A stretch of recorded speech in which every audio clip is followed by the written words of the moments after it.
DJ fits pretty seamlessly into what Bryce Young likes in a wide receiver. And I do think that's going to translate when we see it, which isn't there. But I definitely want to bring it up. I think that, I think to your point, I don't know. Quarterbacks are so hard, right? With Fields and all this other stuff that's going on. Like, it's so hard to kind of like say for certainty.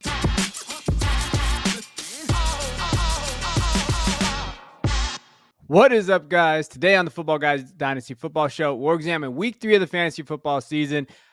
So we're going to start with the Miami Dolphins. Woo, boy. Sean Payton came out of retirement for that. That's what we're looking at. Put up 70 points against his team. But the big story is the Miami Dolphins and what that offense looks like. Without Jalen Waddle, I think Christian brought up a great point in our group chat. He's like, man, Waddle wasn't even out there. And could you imagine what that would look like if he was? It was a historic day for this offense. When you're looking at Tua, he finished his QB, I think it was 3 overall last week. Or 2, right there with Lamar, really, really close. Then you have the 2 running backs, which is unheard of, in my opinion. And you're looking at what they were able to do on the field. Devon Achane, I got that right. He was finished as running back 1 in PPR at 51 points. And then Raheem Mostert, 45. He was running back 2. So both of those guys, almost 100 points combined. Tyreek Hill obviously is just Tyreek Hill. I laughed that the beat reporter said that he was taking a step back in the offseason. It doesn't look like that. 30 points. He was wide receiver 4 there. What's your biggest takeaway from this game, Jeff? I think the scariest thing was that Tyreek Hill kind of had an average game, and Jalen Waddle wasn't on the field, and he did that. And even Tua's game, there was multiple opportunities where he got fantasy points off of just little shuffle passes to Achane or Achane. and he just did what he did with that. And the most interesting thing to me was that as you looked at Mike McDaniel's team last year, obviously we knew him coming from San Francisco, being that run game coordinator. You expect what San Francisco was able to build with their run game. He didn't really do that in year 1. Miami's run game wasn't particularly good last year, and Mostert had moments, but even bringing Jeff Wilson in mid-season just to kind of have some survivability in the run game. Obviously, Chase Edmonds didn't work out there, and they were kind of searching for answers. So to use this pick on Achane and then have that immediate impact that to the extent that you can go to that and not even, I mean, Tyreek Hill obviously had a great game, 150 yards and touchdown, but at the same time, they didn't really even need him on the field, it felt like, and obviously Waddle wasn't there. So that's the scariest thing, that you can plug these seemingly random guys in there and get that production. Durham Smythe was out of the game too. He was injured early, and so they were using a rookie, Julian Hill, at tight end. And so, and then River Craycraft got hurt too. And so that was the primary replacement for Waddle. I mean, so they're just kind of bringing guys in and doing all that to the Broncos. But I think there's a big question about the competitiveness of the Broncos team, and Miami. That was probably a little bit of a perfect storm. Don't be sugar, going up to Durham Smythe now because his dad yelled at you on Twitter. Like, don't be like talking to him like, oh, he's a big loss. Like, let's comment there, Jeff. He's blocking some dudes. No, get out of here. You listen, Durham Smythe dad, if you ever want to come on the podcast, we will have you on just to yell at Jeff. He deleted his comment, by the way. Oh, well, that's too bad because I had a little comment back to that. So, Christian, what was your takeaway? We've talked multiple times on the show about genius offensive minds, right? We've talked about Kyle Shanahan. We've mentioned it with Mike McDaniel. This was the highest form of that. This is a revolutionary offense. You know what Mike McDaniel was able to do this week, but not only this week, it's been the entire season where this Miami offense is just hitting on all cylinders immediately. And what we've seen across the league is a lot of high-powered offenses had a slow start, or it took them a game or two to get into their rhythm. Sure, the New England defense gave them a little bit of trouble, but even then they were successful enough, right? This Miami offense, I think the dynasty takeaway is you want whatever the 2 running backs are in this scheme. Yeah. I think that's, obviously this is the heightened level of that with them finishing as the 1 and 2 this week. And Raheem Mostert through 3 weeks is the RB1 in fantasy football.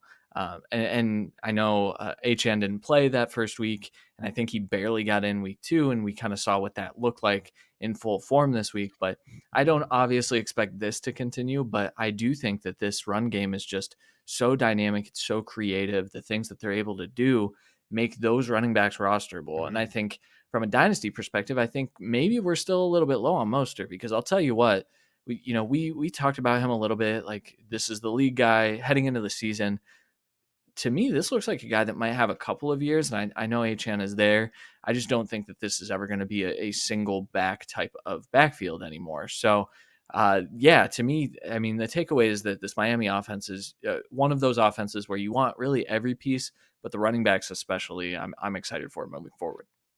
Yeah, Achane had 203 yards, and according to Jeff Bell's piece this week, it's his 203 rushing yards are the most in NFL history by a player in his first 2 games. So if you look at that, what are we doing with his value in Dynasty, Jeff? Like, I've seen a lot of like guys out there. You traded him recently, so maybe you could talk about that trade, how you feel about that. And what are we want pieces in this offense. Can he hold up? I think that's the question mark. Like, is he going to be able to hold up? Is what do we think of? And I wrote a piece on Shanahan's offense. I think it was 2 years ago, last year. And when you look at running back injuries, I mean, that offensive system and that rushing attack, there is something to say that like, these guys get hurt, they get injured. I think it's the cutting, that one cutback, the injuries to their knees. So when we're looking at that, do we take all of this into account? Is this an outlier game for Achane? Is it somewhere in the middle where we think he could still get production if he gets the carries and he stays healthy? I mean, it's there. It's within the range of outcomes. I mean, that's what you're dealing with. And one of the things I take away, looking at the running back landscape across the league, both of these guys can take it 60 yards and score a touchdown. And doing that one time can be a running back one on the week. And doing that 2 times, you can be the overall running back one on the week. And so it's not even that they need the amount of volume to. Kyren Williams is a player that he's getting a ton of volume, and he needs that volume because don't think that home run hitting ability is there the way that it is with these 2 guys. And so that's the most interesting thing in it. It's almost one of those things where you have the dynamic downfield wide receiver that, okay, it's like the Deshaun Jackson, a wide receiver. He's going to get 3 or 4 shots downfield and he turns into one of those and you're made your week.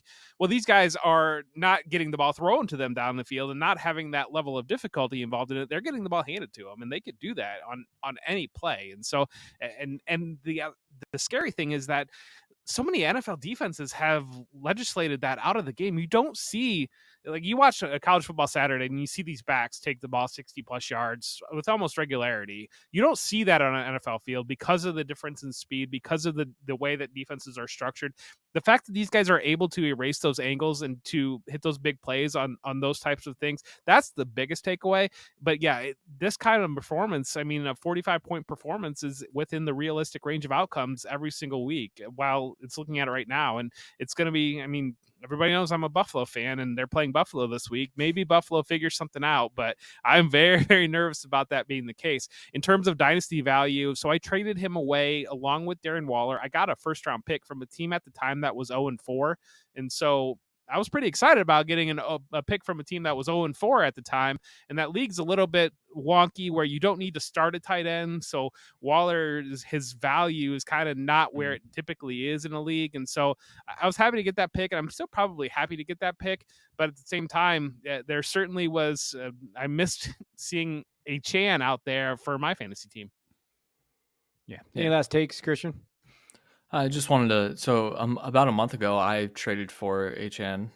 So on the other side of things, and I got a first and a second back to flip Jacobs off my team, and so that was like the proactive. I'm trying to tank. He ruined that for me. I'm not tanking successfully because I started him this week because I was thinking, oh, he'll have a good game, but like nothing impactful. I won the week because of him, and so tanking teams, don't go out and get him now because there's no need. He's going to win you weeks. But no, I think that was, a good opportunity to get out of an older running back that isn't producing and then kind of bring it back to a younger guy. And just quickly to Jeff's point about, these guys being able to take it to the house. That's why we value guys like Jonathan Taylor and Breece Hall so highly in Dynasty.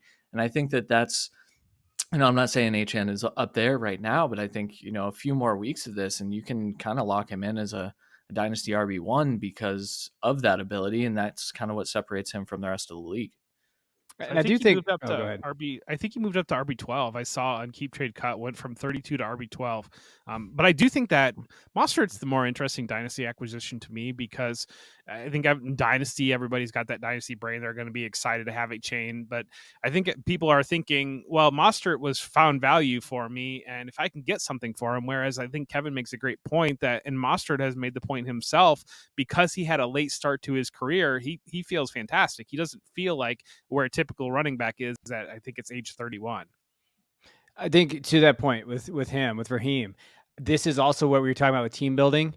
If you go get cheaper guys over the offseason and veteran position, but you put your position in with that wide receiver heavy, tight end, quarterbacks are there. Monster is a guy that's winning you leagues now. You should be undefeated if you built your team like that. So there is opportunity to go get these guys, these cheaper versions, but you have to look at the offenses like these guys did when they did their show about offenses are changing. Look at these offenses like McDaniel, some of these other guys out there, and where can we see that production, right? Like that's where, look at like Ramondre really struggling right now, Ramondre Stevenson in New England. And maybe we should have seen that. I mean, some of us did. I was never really that high on Ramondre coming in. But like that's also like when we were talking about this Dynasty show, why we're doing it, everything has nuance to it. We're trying to help you build as we go through here, right? It's not just player takes and reaction. It's like, hey, this is how we would team build. Here's why. All right, this is what we're seeing now. We're seeing Monster, Raheem go off now. Well, if you had built your team the way we talked about the value where it was at this offseason, you could have done that. So like those are other areas and takeaways I get from the Miami Dolphins. But we got to move on. But before we do, let's take a moment to like this video, subscribe to the channel so you never miss an episode. Comment below with your questions or any trades or any thoughts on the topic as well. Also, make sure to head to footballguys.com/plans to become a premium subscriber. Elite subscribers get custom Dynasty content for less than $15 monthly or $70 annually. We have the best Dynasty content in fantasy football industry. Join today. All right, let's jump over to CJ Stroud, who's quarterback 12 overall this last week in week 3. And also we're going to talk a little bit about Tank Dell. We got to get him in there in terms of where he finished. I mean, he's very good, finishes tied for wide receiver 5 at 20 points, fantasy points per game in PPR. But CJ Stroud, let's get into it. So if you're a content consumer here at Football Guys, we do a rookie guide. We're pretty much the only ones that ever do the rookie guide the way we did it. Then some people just kind of copied it. It was weird. But when we did it, we broke it down. And, Christian talked about CJ Stroud, and we were all really pro CJ Stroud on this channel. Like we all thought he had the physical tools. We were very high on CJ Stroud. I believe he was your guys' 1 or no, Yep. 2. A 1. Yep. So, Yep. They had him at 1. I'm a Bryce guy. So I had Bryce there, but CJ to me was right there as a quarterback, and I've never been down on CJ at all. And it was nice to see. And he's looked very good. Out of all the quarterbacks, the rookie quarterbacks, what we've seen, you have to like what he's been out there to do. And he's made Nico Collins and Tank Dell fantasy relevant. 2 guys that, that's not, we're talking about weapons. He doesn't have necessarily the best weapons out there. I think we're seeing really a command that a coaching staff believes in him, high volume passing attack. Houston looks competent, right? When you're thinking of it, like they look really good against the Jaguars. I know Jeff's and Christian's answer to this, but CJ, QB1 right now, or Anthony Richardson obviously has got the concussion. Bryce is out with the injury. How are we feeling about CJ Stroud in Dynasty? QB1. He's been QB1 for a long time for both of us. Let's not just throw Anthony Richardson on the bus because he got a concussion. Like from his skill set, you'd have to imagine like Anthony's right there too.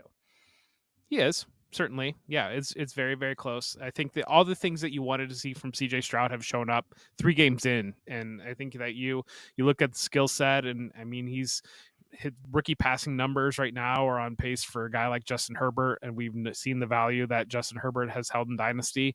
I mean, and I don't know, durability might be the question on Richardson. I think Richardson has shown more in the passing game than kind of what you had expected, and certainly the athleticism has shown up in fantasy production. So he's right there. I don't know, splitting hairs probably. I think you're happy if you have either of them.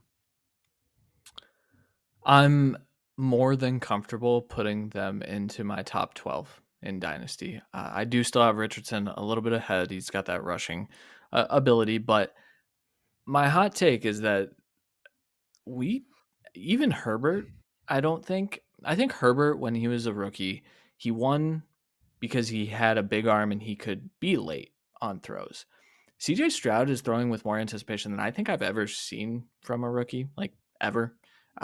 It's stuff that like you see the special quarterbacks in the NFL that's what they're doing. Mm-hmm. I guess I don't want to throw takes out there, but I think we could consider him a top 5 to 7 quarterback as early as like the middle of next year in terms of just NFL talent, maybe not fantasy talent. And because of that, he's always going to hold fantasy value. So yeah, I mean, I'm probably too low on him. I just did an update before this weekend's games, and like just what we've seen in the first 3 weeks is like I'm very confident that this kid is going to start for 12 to 15 years. On the other side of things, you're right, Kevin. Nico Collins and Tank Dell aren't the best weapons in the world, but that offensive system is perfect for Stroud. They did what they had to do in building something that's perfect for him. And I said to a coworker today, we saw this robotic version of CJ Stroud for 2 full seasons where I have to throw it here. I have to look here. I have to do this. He goes out against Georgia. He plays like that. And we're like, is that the real CJ Stroud? The answer is yes. That's exactly how he's playing out here. He's throwing on the run with the anticipation too. It's good stuff. I'm very happy to see it. I think this Houston team is going to be a thorn in a lot of teams' sides moving forward, but I think we could see CJ Stroud finish as a top 12 guy even this year with how good he's been.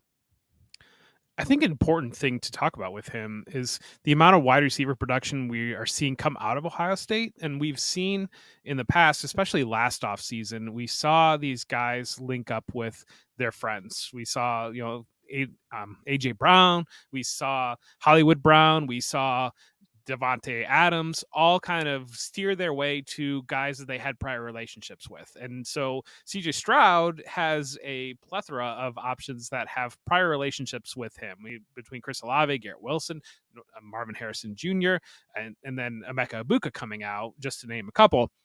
The other thing is that Houston is going to be in a position to be aggressive in free agency. And while they don't have their first round pick coming, one, if CJ Stroud plays like this, they're going to move that pick to a level of higher than what people had expected it to be.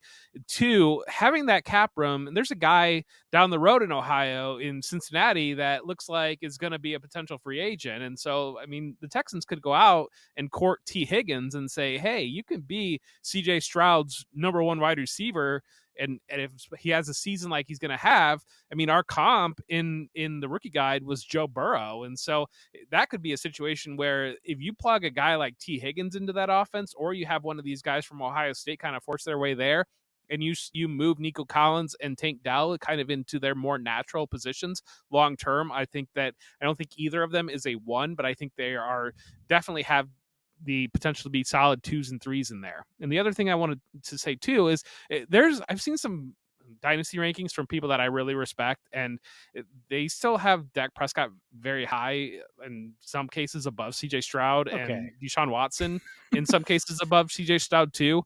I mean, if you're sitting out there in dynasty, especially Superflex, and you have the opportunity to move Dak Prescott or Deshaun Watson for CJ Stroud, you're doing that in a heartbeat right now. And so even Tua Tagovailoa, I'm trying to do that move. And so I'm seeing some hesitation from some of the dynasty community, which is interesting to me, because you would think that a rookie has games like this, a start like this, you would shoot him up the rankings, but not everybody's there. And so I think that that's some leverage opportunities that you could make those types of moves. I don't know why my guy Dak had to take a stray there. I don't. He was ranked in this person's top 12. So yeah, well, not in most people's. Dak's kind of hovering around QB 16, 15 right now, for the most part. With Stroud's around 10. Christian, would you take CJ Stroud or Tua right now? Tua. So I think Tua is one of also the top 5 to 6 quarterbacks in the NFL right now. So okay. You have to understand situation does matter. Like I keep seeing these arguments like, oh, well, he's here, he's here. Yeah, you know who else isn't there? Guys like Deshaun Watson, these other guys. So like, yeah, you're going to rank these quarterbacks higher than that. Two of the ones, Tua is interesting. I know Jeff he can't get past his Ohio State blinders. I do think Tua should be ranked a little higher than CJ Stroud, but I do think there's an argument to be made from some of these guys. Are we worried about Bryce Young? We could just pivot to Bryce. Like, I'm not worried about Bryce. I know he hasn't played well. We saw, Andy Dalton look, I guess, I don't know if you want to say competent. Yeah, he looked okay. He looked okay. He had 58 attempts, Jeff. Let's chill there. And they still failed at 0-3 though. Like when you're looking at that, I do think they're going to give Young time. They're going to process him in and do those things. But Bryce, I think, is still in that 12 to 14 range. I don't think he's left. I don't think he's hurt his value too much. No, long term, I mean, other than the physicality that does appear to be showing up, I am a little bit concerned about that. But long term, I don't think there's any real concerns. I think the game is moving very fast for him right now. I think that I would keep Dalton in there if I were running the Panthers, because you have a new offensive coach, you have a new coach coming in, you have a new offensive scheme coming in. You have your entire skill talent is brand new outside of Terrace Marshall and Chuba Hubbard. And as much as Chuba Hubbard has been playing well, you're implementing all new wide receivers, all new running backs into that system.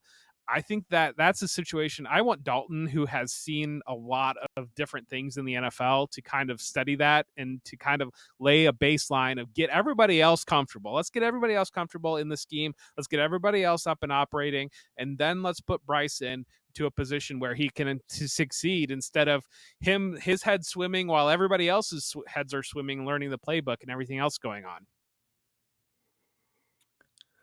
I'm not concerned yet, but I also think that one of the prerequisites for taking a quarterback that small, that high, was that they had to be mentally ahead of everything. And Bryce, during his college years and all throughout his high school years, of course, was 3 steps ahead of the defense. That's what made him successful. He doesn't have elite tools.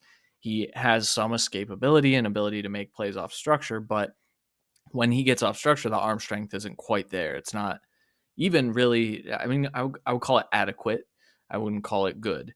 So I guess my concern is if everything's going a million miles an hour for him, on top of all of that, I'm concerned. He was the player that I said, I think he's pretty pro ready. I think he can go out there and make NFL reads and make NFL throws. But I think part of the reason we thought that is he was doing that in college. The arm strength didn't matter as much. Everything's moving faster, and I know mentally, I think he's still getting to the things that he needs to get to. His eyes are in the right spot a lot. His internal clock is pretty good.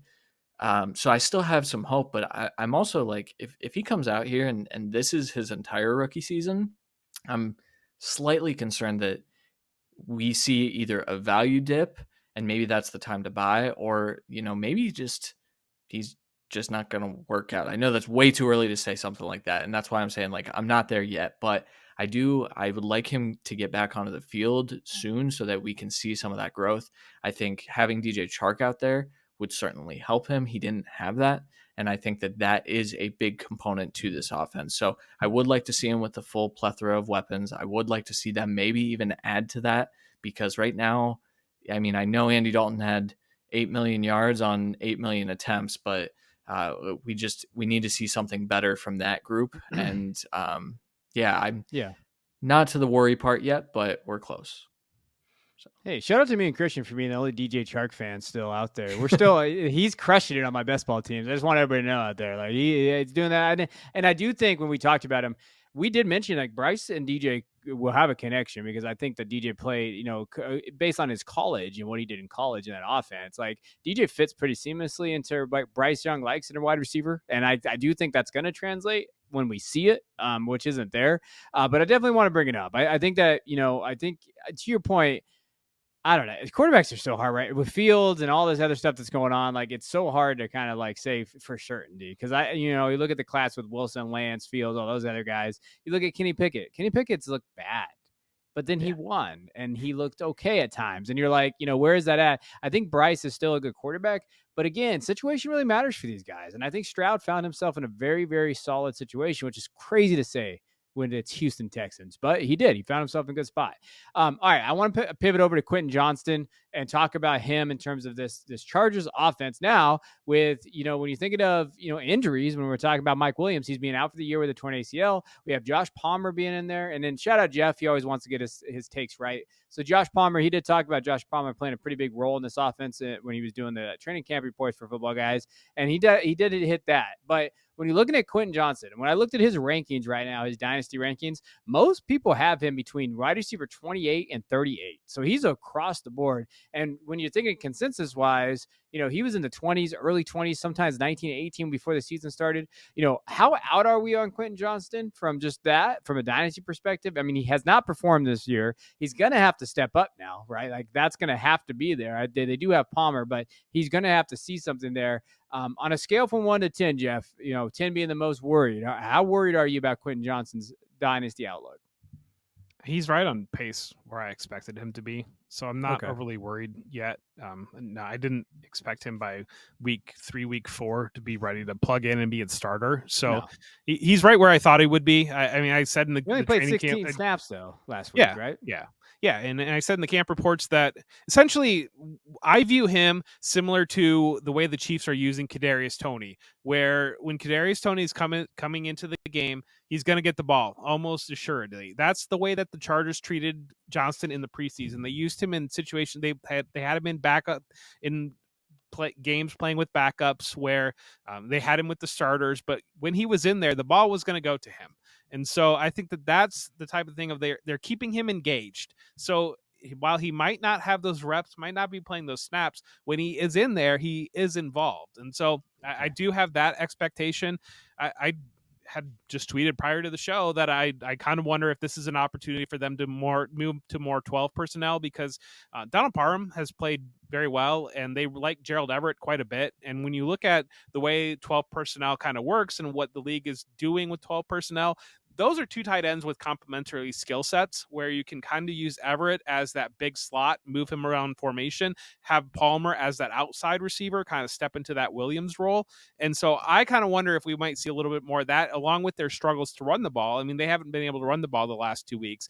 If doing that gives them a little bit more physicality, I expect a full-blown panic on Twitter if Quentin Johnston is not out there running as a starter or close to a starter. But I think Darius Davis might see some reps. I think they still like Jalen Guyton when he comes back. And so I think he'll be back maybe week 5. I know doing the training camp stuff, he was starting to move a little bit, but he started out on IR. So I think he'll get involved too. And so I do expect a 5-alarm panic when it comes to fantasy for Johnston, because people think that as much as you tell them, hey, it's going to be Josh Palmer, they say, no, I tried him before, it's going to be Johnston. And it's just like, I mean, okay, do whatever you want to do.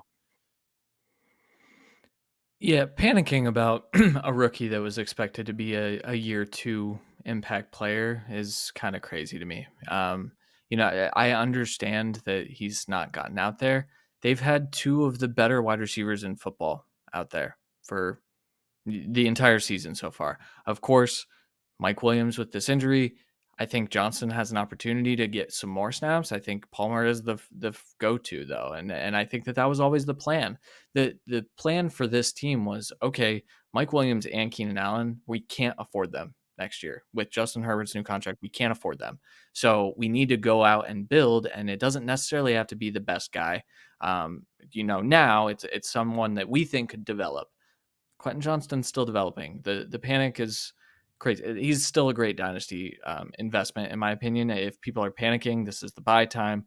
I think he's dropped a little bit from my perspective, but that's only because people have jumped ahead of him. Someone like a Nico Collins, I think I view a little bit differently now, that where I didn't before. Michael Pittman was just behind him. Michael Pittman has jumped above him, but he's my wide receiver 25 in Dynasty, and I'm comfortable going out and getting him. I have on a couple of teams that I need to rebuild. I think that that's a great investment for teams like that. Yeah, so for me, it's buy Quentin Johnston season, and it might actually be buy Quentin Johnston season the next week, like Jeff talked about. If he doesn't, it's weird because he got a weird value bump this week. Because with Mike Williams being out, you might want to stay away this week a little bit, just because I don't know, the value shifts so dramatically depending on league to league. But I will say some deals that I saw for him that I'm like, hey, because I put him in my next column. Quentin Johnston and a second for Alvin Kamara. And if you're in a rebuilding phase, you don't need Alvin Kamara. And that is a really good move, in my opinion. You get that wide receiver that you think you can build, then you get a second with him. So I did like that deal. And then you're looking at this another one, like Quentin Johnston and Quentin Johnston's for 2 seconds, a 24 and a 26, and Khalil Herbert. Okay, I'll take that. I mean, Herbert at this point, it's not panning out in that offense. 2 seconds. I mean, if you're looking at that elite wide receiver status, you can give up 2 seconds for that. And if you think he can be a wide receiver too, I'm still in on this. I think this offense is a little clunky right now. I think they're still working through the Kellen Moore system, and that's going to be something. But he can earn targets, and he can do that. And he's still elite talent, first round wide receiver. I think the worry for me, I get a little Michael Pittman vibes, a little bit. Like, so in terms of dynasty value, maybe I don't see him ever becoming like that wide receiver one, like that top 12 perennial guy. But Quentin Johnston can be a solid in this offense tied to Justin Herbert, a wide receiver too, whereas Michael Pittman didn't have the quarterback, I guess. Jessica, I mean, I think a wide receiver, I think a dynasty top 12 wide receiver is definitely within Johnston's range of outcomes when you look at the physical package that's involved in that. I mean, I think there's a lot of technical refinement that needs to happen, but I mean, you can teach one of those things and you can't teach the other thing. And so that's kind of where it comes down to a lot of it. I think he's a natural. One of the things that I do like about his game is his natural ability to work after the catch, and you can scheme up around that. And that's a big element that's involved in NFL offenses now. And so it's the type of thing that the two things that he does well, winning vertically and then winning after the catch, are things that you can scheme into a lot of fantasy points, especially with Justin Herbert as his quarterback. Just got to catch it first. Well, that's the issue right now. So. I think he could be a league winner this year, though. Imagine if Keenan Allen goes down at some point. Like, I don't want that to happen, of course, but like, imagine what that could look like in week 16, 17. Yeah. And that's where it kind of is like, if he doesn't have this week, or if he still kind of doesn't play the snaps, and maybe if Darius Davis plays some snaps or what they do, that could be where you step into it. Yeah, it's a weird market right now. Depending on the league and what you could get for him this week, I might shift and go get it. But like Jeff talked about, next week could be that opportunity, or he'll go out and have 2 touchdowns this week and you lose it. That's usually what goes on there. I do know real quick on Johnston. Just I want to point out, I think Pat Fitzmaurice from Fantasy Pros brought this up, but he does have targets per route run almost 20%. So when he's out there, he might not get the snaps, but he's getting targeted. So, I mean, that's something to know. Like, that's kind of where you're looking at when in there. Now, let's talk about Jahmyr Gibbs real quick, and then we'll get out of here. I don't know what to say with Gibbs. Like, I feel like I said this with Swift for his entire career in Detroit. He did have 17 attempts. He's kind of going back in terms of like with Monty being out, we're seeing Gibbs kind of get that workload there. So 17 attempts is nice, 80 yards. So that's, 10 more than he had the first 2 games in terms of attempts per game. It's the receptions, I think, that worries me, and the targets the most. And I think that is really what we thought Gibbs was going to strive at. But he only had 2 targets this last game after having 9 in week 2 and 1 reception. That's not going to cut it in PPR, in my opinion. He's sitting in that range, in that 21 to 25 range of running backs. Where you drafted him at is definitely not going to get that value back. Are we just going to be in this train, Jeff, with him? Just this is the Lions, this is how they use their players, and we're going to be, stuck here like Swift, or do you think he can actually kind of break out of this?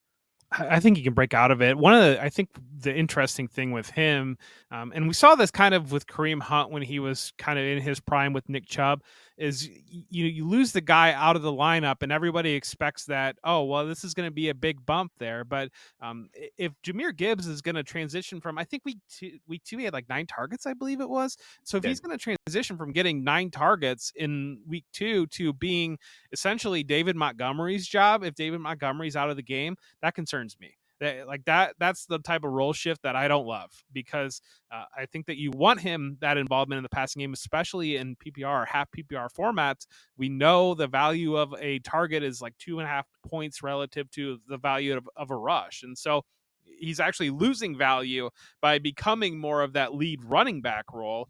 And we also don't think that that's really his game that plays in well to his skill set. I know at one point in the game, I think he started to crack some runs as that game kind of wore on, as they were leading on the Falcons a little bit, because earlier in the game, I thought I saw him like 11 attempts for 17 yards or something like that at one point. And so I think that as the game wore on, he started to grab some chunks. But I think it's just an interesting thing, because intuitively you see David Montgomery's out, Jahmyr Gibbs to the moon, but we see these role shifts that aren't necessarily good for players. Yeah. I mean, I get a little concerned because there's also target competition in the areas of the field that he works in, right? So we've talked about this a little bit, but Amon-Ra, St. Brown, and also Sam LaPorta. Sam LaPorta is having a historic start for a rookie tight end, and that looks like it's going to hold. And, I think that him having such great pass catching ability is I wouldn't call it rare. We do see tight ends with that level of pass catching ability that don't necessarily get used like this, but Ben Johnson is really, really crafty with his tight ends. But what that does is that limits the upside of your check down running back or your guy that's running Texas routes or whatever that might look like. So I get a little bit concerned even when Montgomery's back, because remember week 1, Montgomery was still out there for passing downs because of the pass blocking. And I think that might stick even when I know Gibbs got, a ton of targets in that week too, but I just don't know that that's going to be a weekly thing. I think that that's going to be scheme or like game plan specific stuff. So I'm not like overly concerned. Once again, we're in week 4. We're heading into week 4. Things can change. I'm tempering expectations for Jahmyr Gibbs, at least for the short term while Montgomery's out. And we're about to go talk about 2024 prospects. We're about to go talk about dynasty trades, but we're going to do it over on the podcast form. So the full version of every show can be found on Apple Podcasts, Spotify, or wherever you get your podcasts. Head over there. Make sure you subscribe, leave us a review, do all of the things, but make sure you subscribe to the Football Guys Dynasty Football Show.